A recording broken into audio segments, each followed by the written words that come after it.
வீட்ல இருக்கும்போது தான் சாப்பிட மாட்றாங்க. அட்லீஸ்ட் ஸ்கூலுக்கு போனா ஃப்ரெண்ட்ஸோட சேர்ந்து சாப்பிட்டு வந்துருவாங்கன்னு தான் யோசிச்சுட்டு இருந்தாங்க எல்லாரும். ஆனா ஃபர்ஸ்ட் நாள் ரசம், ரைஸ் வச்சு குடுத்துருந்தாங்க. எப்படி வச்சோமோ அதே மாதிரி வந்தது. அதனால அவங்க என்ன ஃபுட்ட கொஞ்சமாவது சாப்பிடுவாங்களோ அத தான் பேக் பண்றது. இன்னைக்கு லஞ்சுக்கு தோசை தான் பேக் பண்ணோம். மதிய டைமுக்கு தோசை நல்லா இருக்காது தான். ஆனா என்ன பண்றது? அவங்களுக்கு புடிச்சத பேக் பண்ணா தான் கொஞ்சமாச்சும் சாப்பிடுவாங்கன்னு இன்னைக்கு குட்டி குட்டியா தோசை ஊத்தி அது மேல நெய் தடவி வச்சிருந்தோம். மதியம் சாப்பிடும்போது ட்ரை ஆகாம இருக்கும். அதுக்காக தான். ஸ்நாக்ஸுக்கு கடல மிட்டாய் கொஞ்சம் கான்செப்ட்ஸ் தான். எல்லாத்தையும் பேக் பண்ணி அவங்களே அனுப்பி விட்டாச்சு.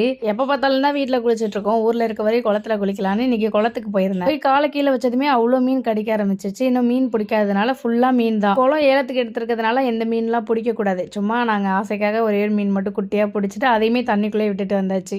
சரியான வெயில் 5 நிமிஷத்துலேயே அவ்வளோ வெறுத்து குளிச்ச மாதிரியே இல்லை. அப்புறம் வீட்டுக்கு வந்துட்டு லஞ்சுக்கு இன்னைக்கு வெஜிடபிள் பிரியாணி தான் பண்ணியிருந்தாங்க. பிரியாணிக்கு ஆனியனை இப்படி வதக்கினா தான் நல்லாயிருக்கும், இதை போட்டால் தான் நல்லாயிருக்கும்னு அப்படி இப்படின்னு நினச்சிட்டு இருந்தேன். ஆனால் டக்குன்னு சிம்பிளாக ரெடி பண்ணியாச்சு. இதோட ரெசிபி நெக்ஸ்ட் vlogல ஷேர் பண்ணுறேன். இன்னொரு vlogல பார்க்கலாம். பாய்.